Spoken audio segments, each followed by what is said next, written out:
បើយើងធ្វើដំណើរពីរាជធានីភ្នំពេញតាមបណ្ដោយផ្លូវជាតិលេខ3ត្រង់គីឡូម៉ែត្រ108ចម្ងាយប្រមាណ41គីឡូម៉ែត្រដល់ទីរួមខេត្តកំពតយើងនឹងឃើញវិទ្យាល័យមួយដែលមានឈ្មោះថាវិទ្យាល័យហ៊ុនសែនឈូកដោយមានអគារសិក្សាជាច្រើនខ្នងអមដោយដើមឈើមានម្លប់ត្រឈឹងត្រឈៃមានទីលានកីឡាសម្រាប់សិស្សមានសួនច្បារនិងសំណង់សិល្បកម្មផ្សេងទៀតលើផ្ទៃដីប្រមាណជា27,663 ម៉ែត្រក្រឡាតាមសាវតារវិទ្យាល័យនេះបានចាប់កកើតដំបូងគឺនៅឆ្នាំ1980មកដល់បច្ចុប្បន្នវិទ្យាល័យមួយនេះបានធ្វើការផ្លាស់ប្ដូរឈ្មោះជាបន្តបន្ទាប់អាស្រ័យតាមស្ថានភាពជាក់ស្ដែងដោយចាប់ពីឆ្នាំ1980វិទ្យាល័យនេះមានឈ្មោះថាសាលាកម្រិតសិក្សាទី2អង្គឈូកមានទីតាំងស្ថិតនៅវត្តអង្គឈូកក្នុងឃុំឈូកស្រុកឈូកខេត្តកំពត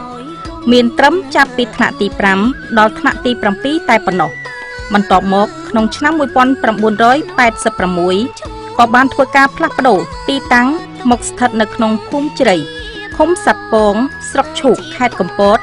ដែលជាទីតាំងរបស់វិទ្យាល័យសប្តាហ៍ថ្ងៃនេះ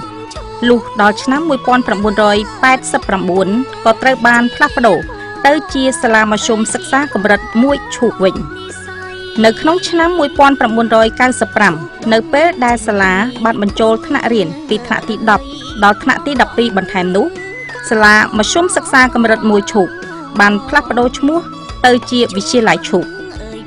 នៅពេលដែលសម្ដេចអគ្គមហាសេនាបតីតេជោហ៊ុនសែនប្រធានព្រឹទ្ធសភាបច្ចុប្បន្នដែលកាលនោះសម្ដេចជានាយករដ្ឋមន្ត្រីលោកបានជួយឧបត្ថម្ភអគារសិក្សាដល់វិទ្យាល័យនេះទើបនៅក្នុងឆ្នាំ1998គណៈគ្រប់គ្រងវិទ្យាល័យបានស្នើសុំប្តូរឈ្មោះជាវិទ្យាល័យហ៊ុនសែនឈូកវិញមកដល់បច្ចុប្បន្ននេះ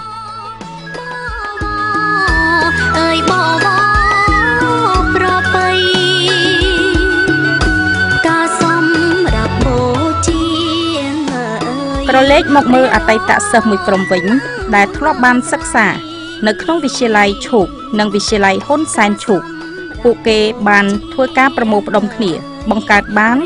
ជាក្រុមមួយដែលមានឈ្មោះថាក្រុមអតីតសិស្សវិទ្យាល័យឈូកហ៊ុនសែនឈូក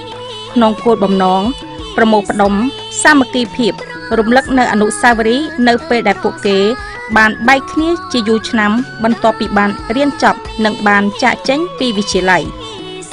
ក្រុមនេះបានបង្កើតឲ្យមានព្រឹត្តិការណ៍ជំនួបប្រចាំឆ្នាំដោយភ្ជាប់នៅព្រឹត្តិការណ៍រំលឹកគុណជូនដល់លោកគ្រូអ្នកគ្រូដែលចូលនិវត្តន៍ធ្លាប់បានបង្ហាត់បង្រៀននៅវិទ្យាល័យឈូកនិងវិទ្យាល័យហ៊ុនសែនឈូកហើយចូលរួមជួយអភិវឌ្ឍនៅហេដ្ឋារចនាសម្ព័ន្ធរបស់វិទ្យាល័យនិងមូលដ្ឋាននៅក្នុងស្រុកឈូកខេត្តកំពតព្រមទាំងជួយដល់សង្គមជាតិក្នុងកិច្ចការមនុស្សធម៌តាមលទ្ធភាពដែលក្រុមនេះអាចធ្វើទៅបានផងដែរ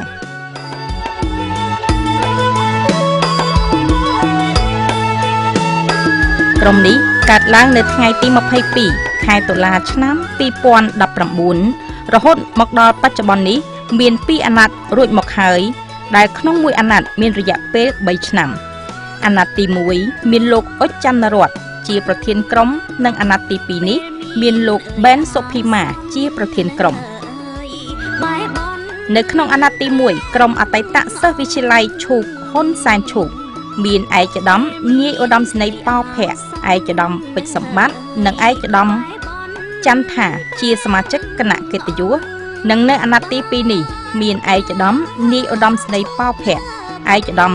តហាប់ឯកឧត្តមពេជ្រសម្បត្តិឯកឧត្តមច័ន្ទសេរីវត្តនិងឯកឧត្តមច័ន្ទថាជាសមាជិកគណៈកិត្តិយស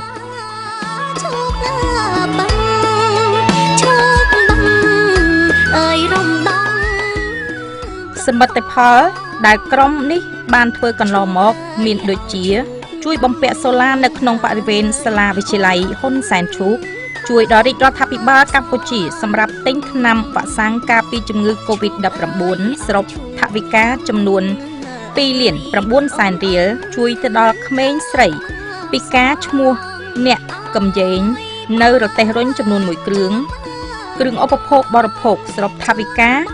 930,000 រៀល គៀងកប្រមូលបច្ច័យដល់សមាជិកក្រុមចូលរួមបន់សពលោកគ្រូអិនសរុនជាអតីតនាយករងវិទ្យាល័យឈូកសរុបចំនួន1,140,000 រៀលឧបត្ថម្ភថវិកាដល់កូនរបស់សមាជិកក្រុមដែលមានជំងឺធ្ងន់ធ្ងរដែលត្រូវធ្វើការវះកាត់ព្យាបាលជាបន្ទាន់ដកថវិកាមូលនិធិរបស់ក្រុមចំនួន1,635,000 រៀលជូនទៅដល់លោកមូលសុខនជាសមាជិកក្រុមដែលបានជួបគ្រោះថ្នាក់ចរាចរណ៍បាក់ជើងគៀងកប្រមូលថវិកាសរុបបានចំនួន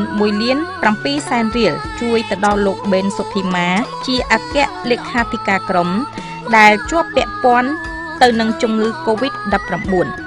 បានគៀងកប្រមូលថវិកាសរុបចំនួន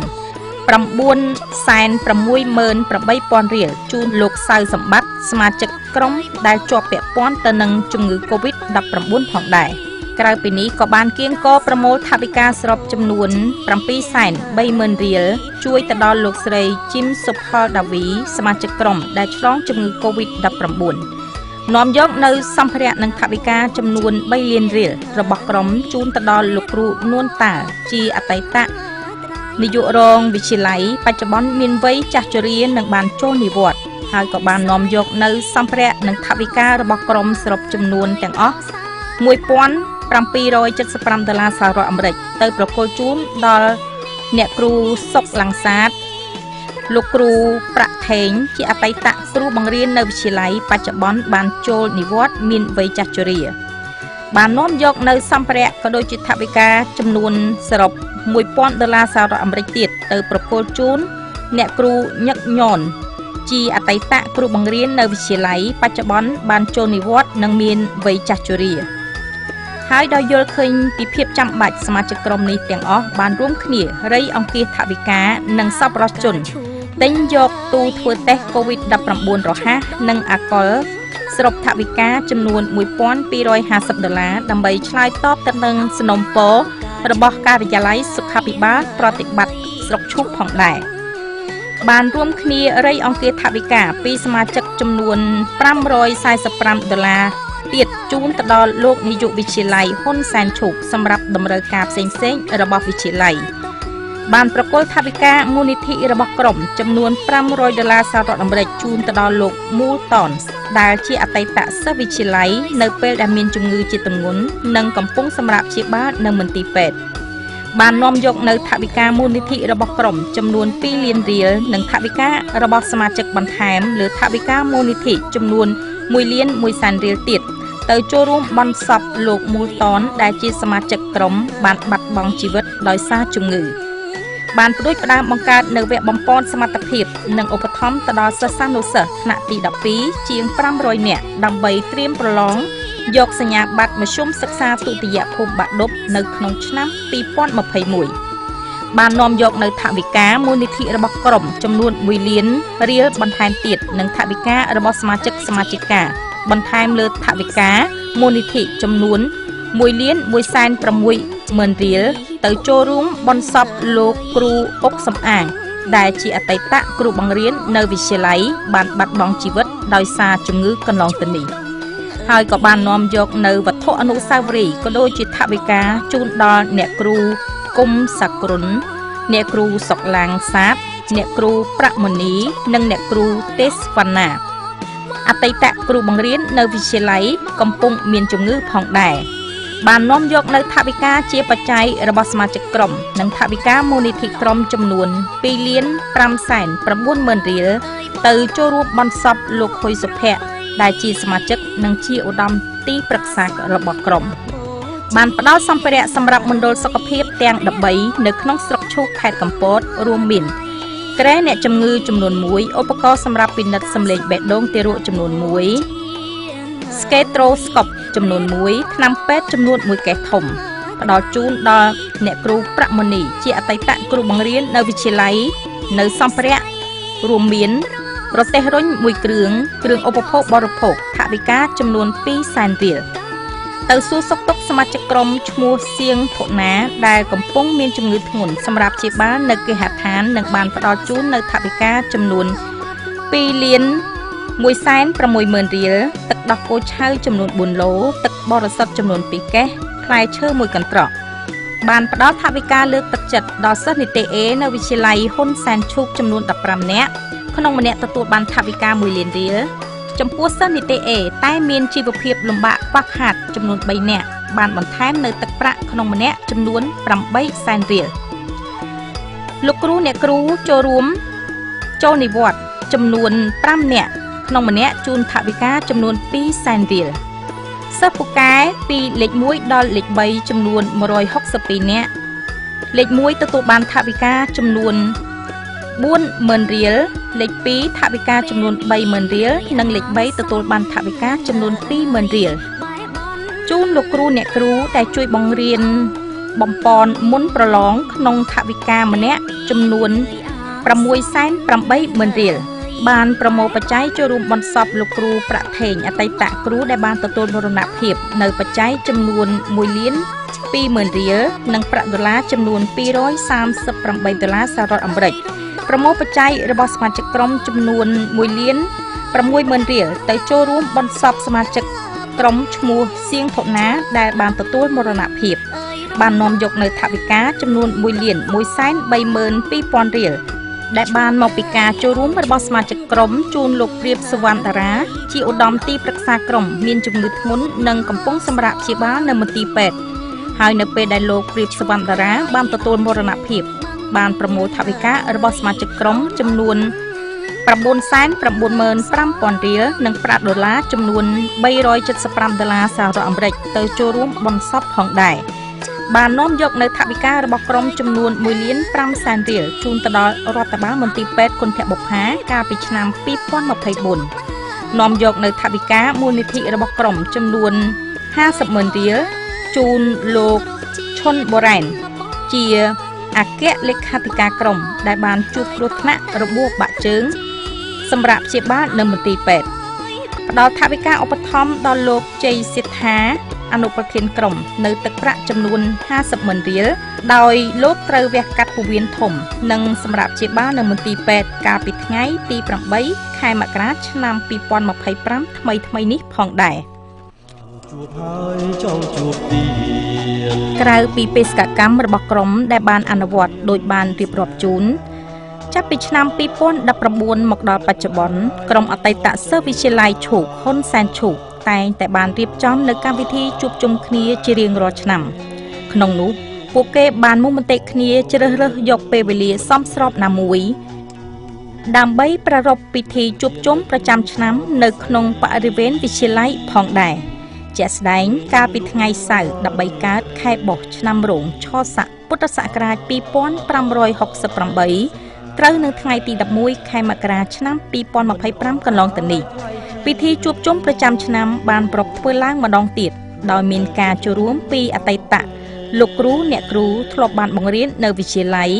លោកគ្រូអ្នកគ្រូកំពុងបង្រៀនក្នុងវិទ្យាល័យក្នុងពេលបច្ចុប្បន្ននិងអតីតសិស្សដែលធ្លាប់រៀនសូត្រក្នុងវិទ្យាល័យចូលរួមយ៉ាងច្រើនកកកអធិកធមប្រកបដោយទឹកមុខសប្បាយរីករាយពិធីជួបជុំប្រចាំឆ្នាំរបស់អតីតសិស្សវិទ្យាល័យឈូកក្នុងឆ្នាំ2025នេះគឺជាពិធីជួបជុំលើកទី7ហើយសម្រាប់អាណត្តិទី2តាមរបៀបវិរៈកំណត់ដូចជាការឡើងចំណាប់អារម្មណ៍ខ្លីៗរបស់តំណាងអតីតសិស្សតាមចំនួននីមួយៗ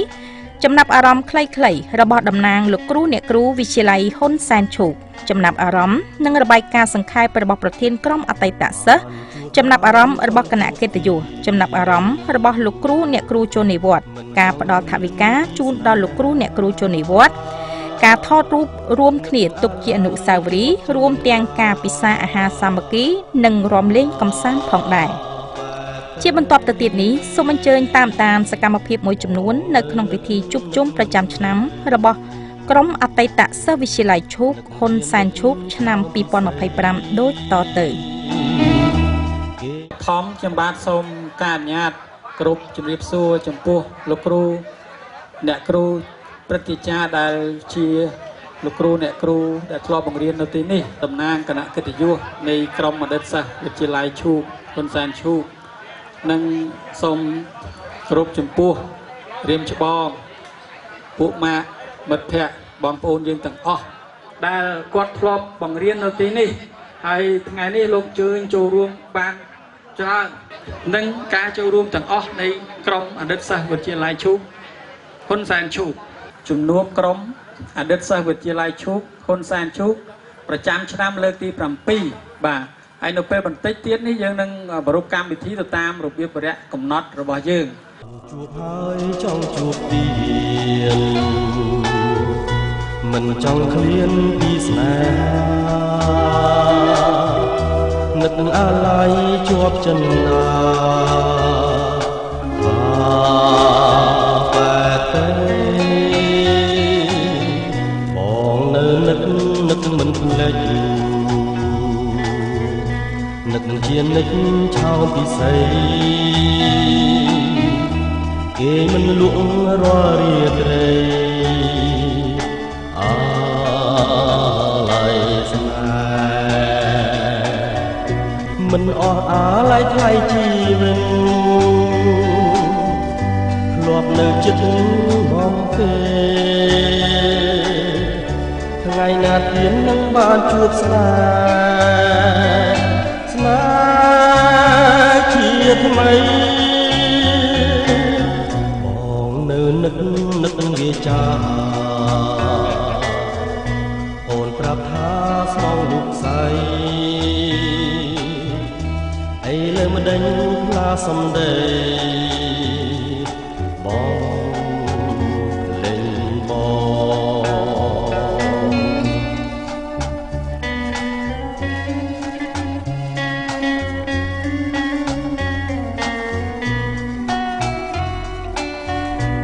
ានជួបហើយចង់ជួបទៀ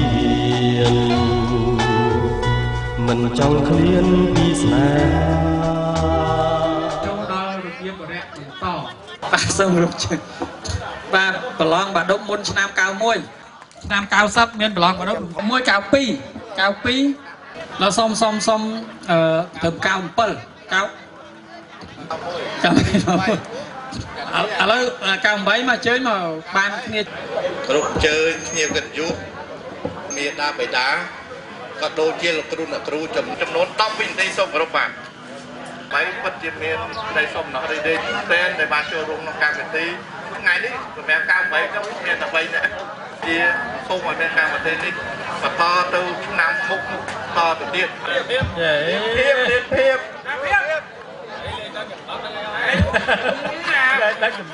ញាធរដែលគាត់បានចូលរួមនៅទីនេះនាងខ្ញុំឈ្មោះឌឿនផានីតំណាងឲ្យចំនួនអតីតសិស្សវិទ្យាល័យហ៊ុនសែនជួបចំនួនឆ្នាំ99ចា៎នាងខ្ញុំសង្ឃឹមថាចំណងមិត្តភាពក៏ដូចជាការជួបជុំគ្នានឹងមានបន្តទៀតចា៎សូមអរគុណបាទខ្ញុំបាទធនយោបាទខ្ញុំបាទនប់ស្រីវឌ្ឍនាបាទខ្ញុំឈ្មោះឆេងភឿបាទខ្ញុំបាទMP បាទនិងអ៊ំរចនាបាទខ្ញុំបាទសូមជម្រាបសួរដល់លោកគ្រូអ្នកគ្រូទាំងអស់ដែលមានវត្តមាននៅទីនេះបាទខ្ញុំបាទឈ្មោះអ៊ុនសវណ្ណនៅស្រុកដងតុងបាទសូមអរគុណខ្ញុំឈ្មោះណូចសុភ័ក្រដែរ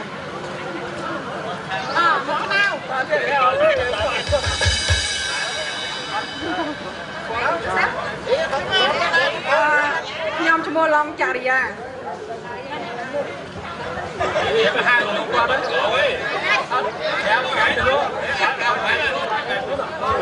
ប្រពន្ធខ្ញុំមកនៅទីនេះវត្ត98ដែរខ្ញុំ97ពួកបាទប្រពន្ធខ្ញុំមកខាងកត្រាដួកដាក់ទៀតសូមអរគុណខ្ញុំបាទឈ្មោះឆុនបូរ៉ែបាទខ្ញុំបាទឈ្មោះសំបតិអរគុណធីមមួយទៀតណាក្រោយនេះបាទជម្រាបសួរខ្ញុំបាទឈ្មោះអប៊ុនធីមបាទខ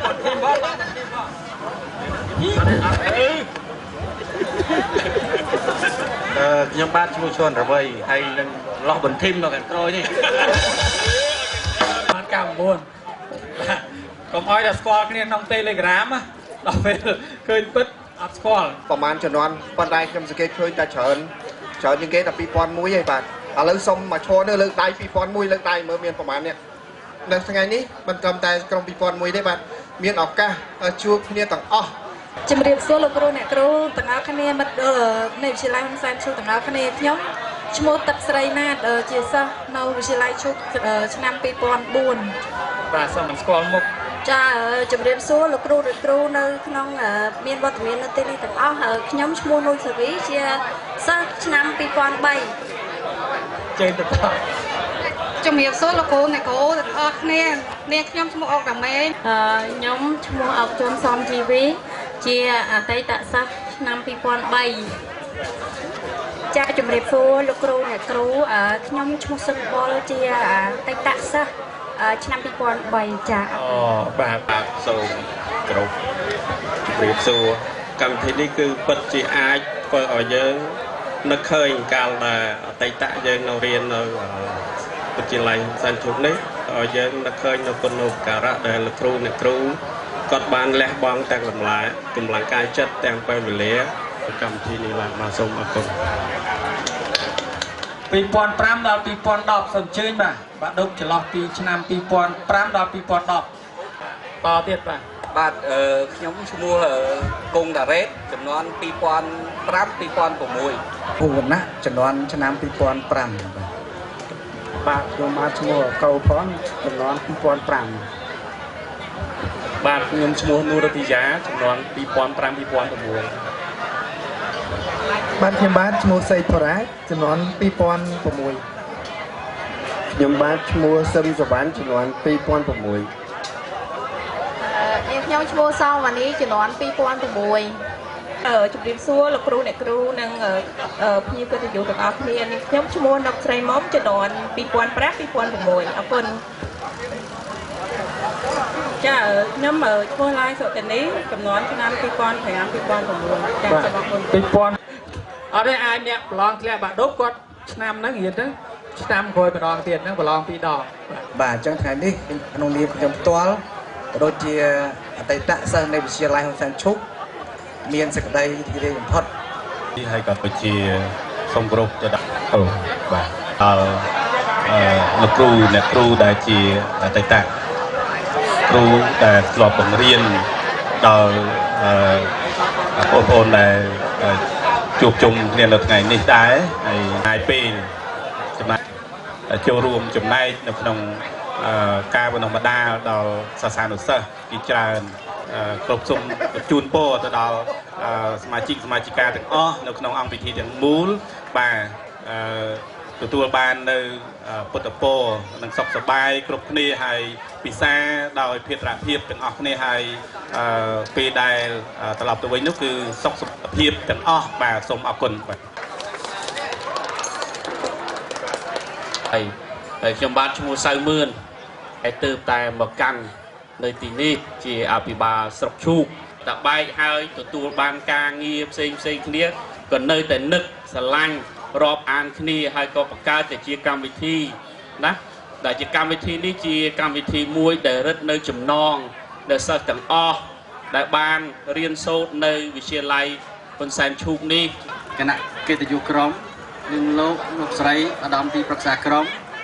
និងលោកអភិបាលស្រុកឈូកនិងគណៈអភិបាលទាំងអស់គ្នាជាទីគោរពជំនួបប្រចាំឆ្នាំ2025លើកទី7នៅចុងអាណត្តិកន្លងមកក្រុមរបស់យើងបានធ្វើកិច្ចការទៅតាមបេសកកម្មនិងគោលការណ៍ទាំង9ចំណុចរបស់ក្រុមបានធ្វើស្ទើរតែគ្រប់ចំណុចកន្លងមកនេះបន្ថែមលើពីនេះទៅទៀតក្រុមបានធ្វើការងារសង្គមជាមួយរាជរដ្ឋាភិបាលក៏ដូចជាសហគមន៍ផងដែរក្រុមរបស់យើងនឹងខិតខំបំពេញបន្ថែមលើចំណុចដែលមិនបានអនុវត្តនិងចំណុចថ្មីទៅតាមការកំណត់ទិសដៅរបស់ក្រុមបាទសូមអរគុណដល់លោកអនុធាននៃគណៈសិស្ស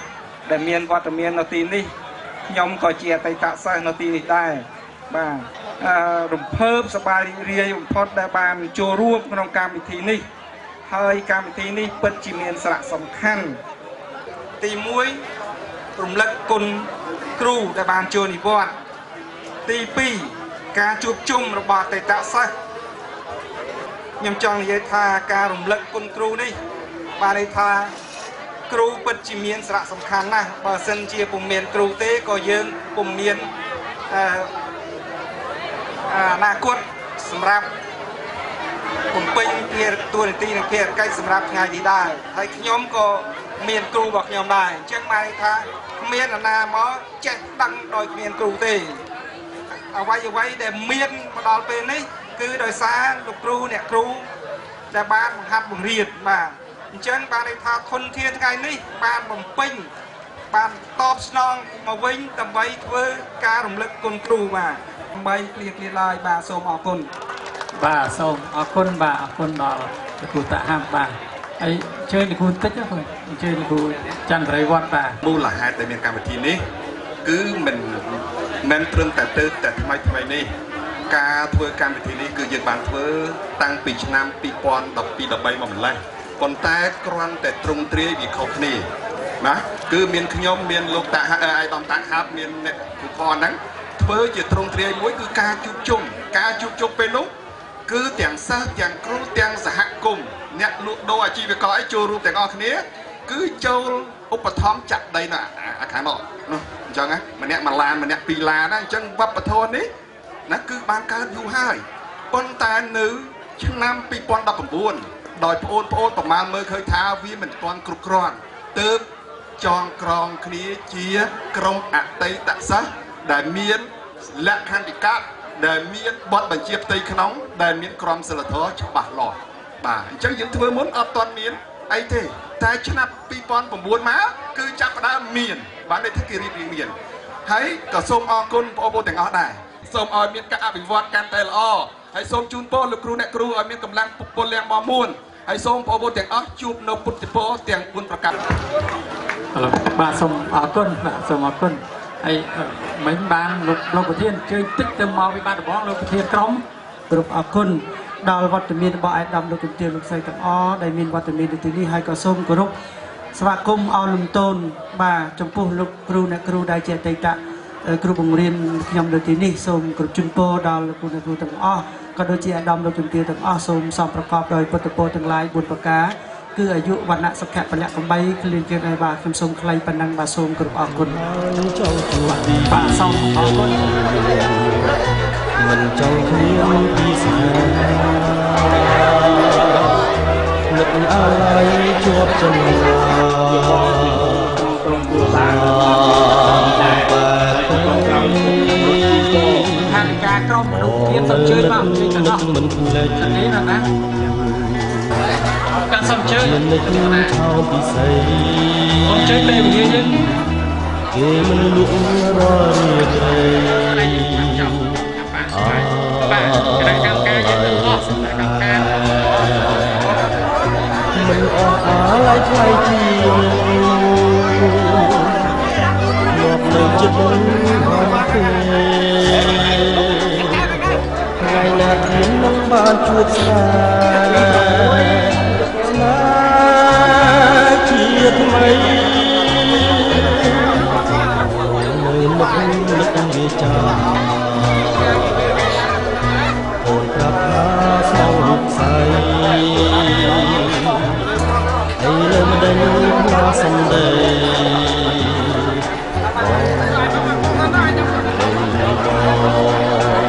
ជួបហើយ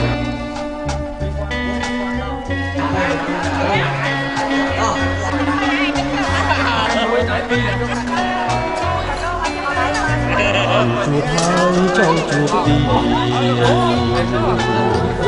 មិនចង់គ្មានពីស្នេហ៍នឹកអាឡ័យជាប់ចិត្តគឺគាត់លោកហេងណាជូនលោកគ្រូចូលសរុនអូលោកប្រធានបេតិមាត្រៀមផងហេងណាបាទហើយត្រៀមលោកបែនសុភីម៉ាចេញចានេះត្រៀមជូនអ្នកគ្រូទេសវណ្ណា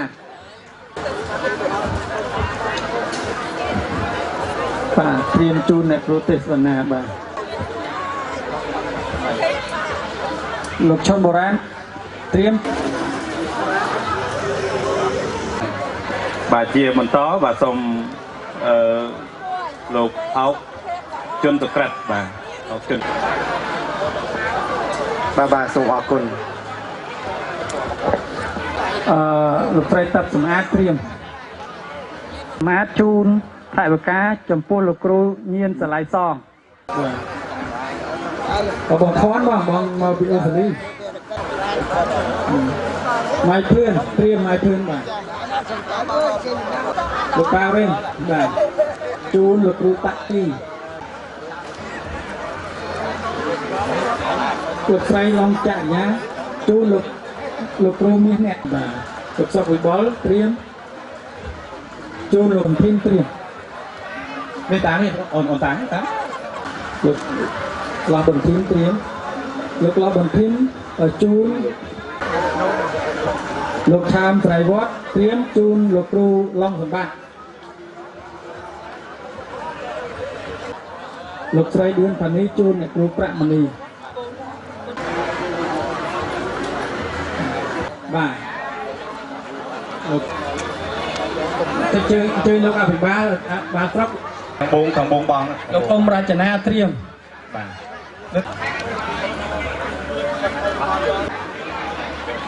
លោកសំវិធីត្រៀមខាងបងផុតជួក្រៅលោកណុកតូម៉ាតត្រៀមជូនលោកគ្រូសាវថេងលោកស្រីណុយសុភ័ក្រត្រៀមជូនសំរីមែននេះមកលោកបាទ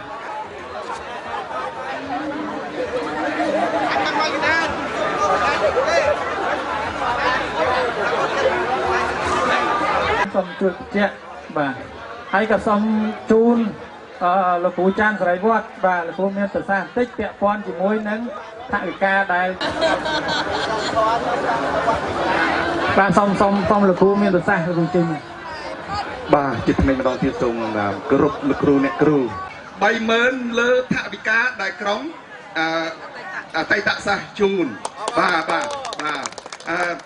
ហើយនឹងមួយទៀតគាត់ក៏មិនហើយបច្ចុប្បន្នគាត់ជាឧត្តមស្នេហ៍តូននាយករងនាយកកាឋាន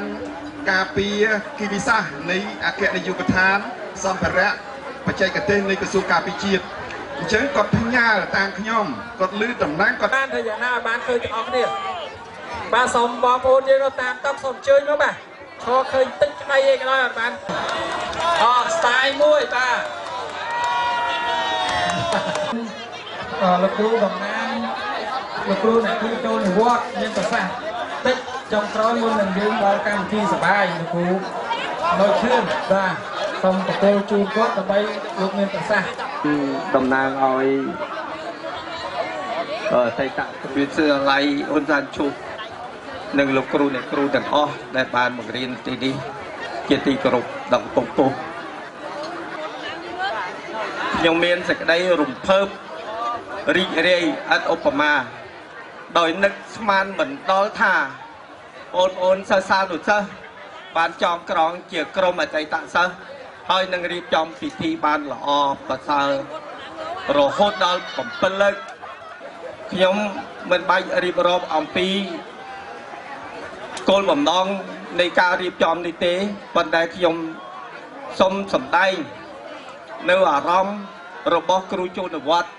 ជូនចំពោះក្រុមអតីតសិស្សបងប្អូនសិស្សសានុសិស្សជំនាន់ក្រោយឲ្យធ្វើតាម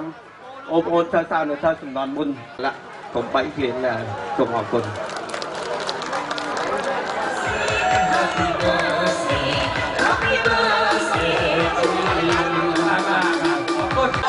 សូមចូលមកដល់កម្មវិធីរបស់យើងវិញ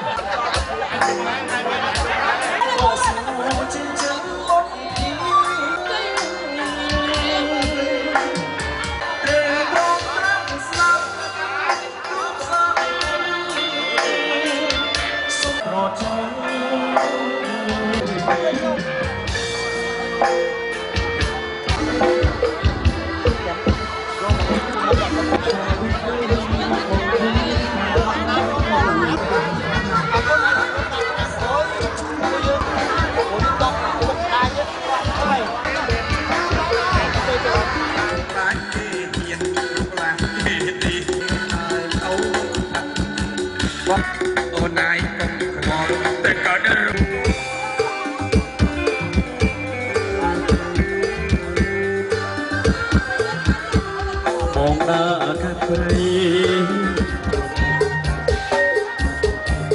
ក៏លន់សូមឯអដៃអោក៏សោរត់កដោដៃក៏លន់សូមឯអដៃអោក៏សោរត់កដោដៃ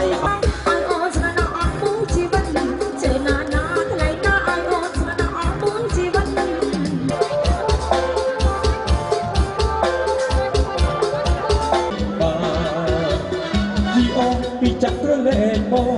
កនេះខ្ញុំតែម្ដងធ្វើឲ្យបងព្រមនេះបានព្រមមិនបានត្រង់តែកូនយ៉ាងមិនថាពីអូ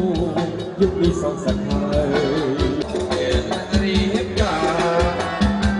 យើងមិនសឹកចិត្តគ្នាកូនស្រីអ្នកណាដែលសឹកឆ្ងាយហើយនៅ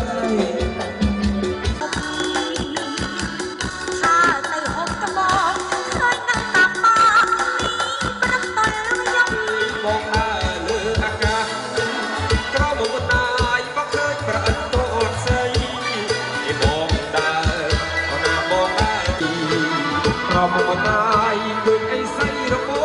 តស្បង់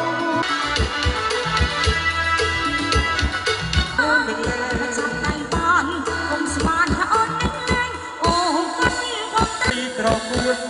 កាច់ត្រួយត្រកួតដែលស្រស់ទំនួនដាំទុកឲ្យបងសំណាំឆាបាអូនអ៊ំច្រវាដល់ពេលច្រវាសាវ៉ាប្រទេសបកងភូមិលំរីមួយសិនខ្សែរកតែធ្វើដល់បង្មួយ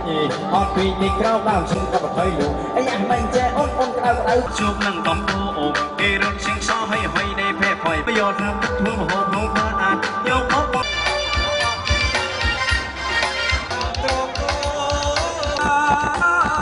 នឹងទីថាបងព្រួយប្រានព្រួយព្រួចចំតាថ្លៃឲ្យស្រកអានជាគូ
ចំជីចិត្តមួ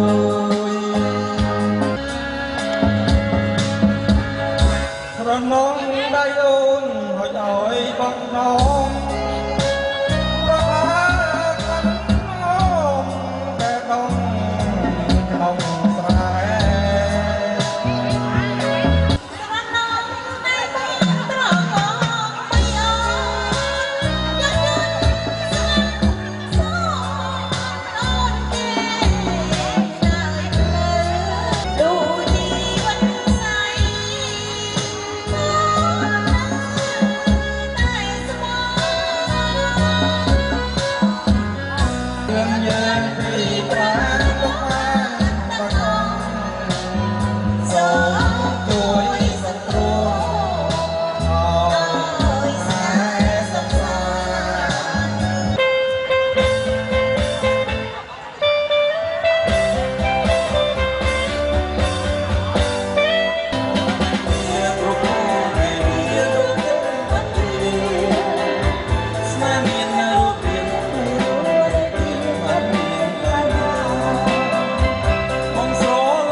ជួបហើយ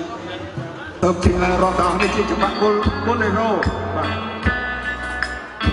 បានជួបហើយចង់ជួបទៀតមិនចង់ឃ្លាតពីស្នេហ៍បងនៅនឹកមិនភ្លេចនឹងជានិចលីណាស្រីមិនយំររៀបព្រែ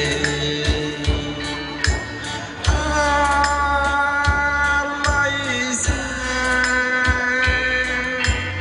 ទុកហើយចង់ជួបទៀតចង់ឃ្លាតពីស្នេហាអូនប្រាប់ថាស្មោះលោកស្រី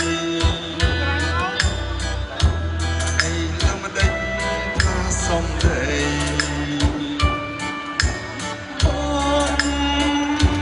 ភ្លេចបង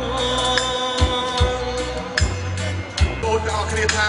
ជួបថ្ងៃនេះហើយនឹងជួបឆ្នាំក្រោយទៀតណាសូមអរសាទរ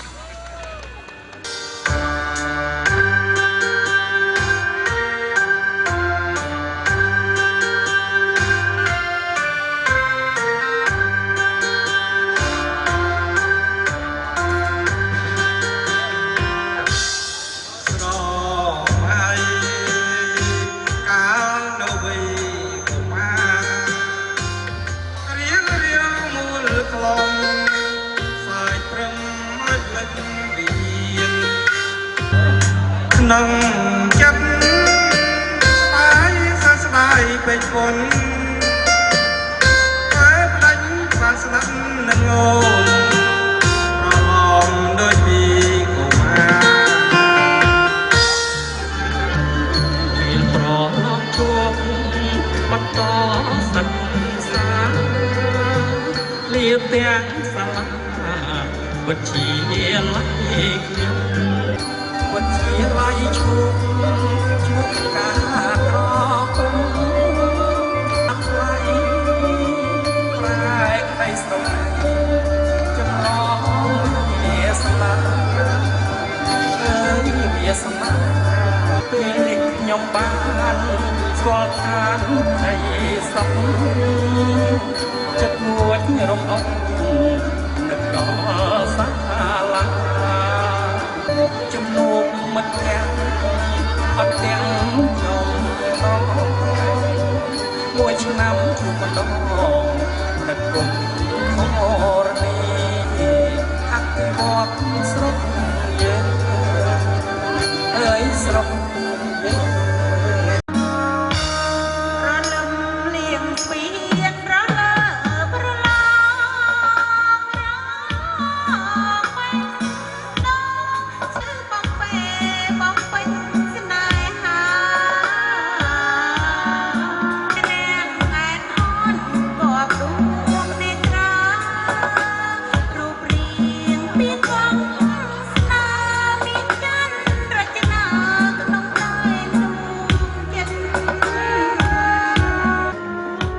នៅឆ្នាំ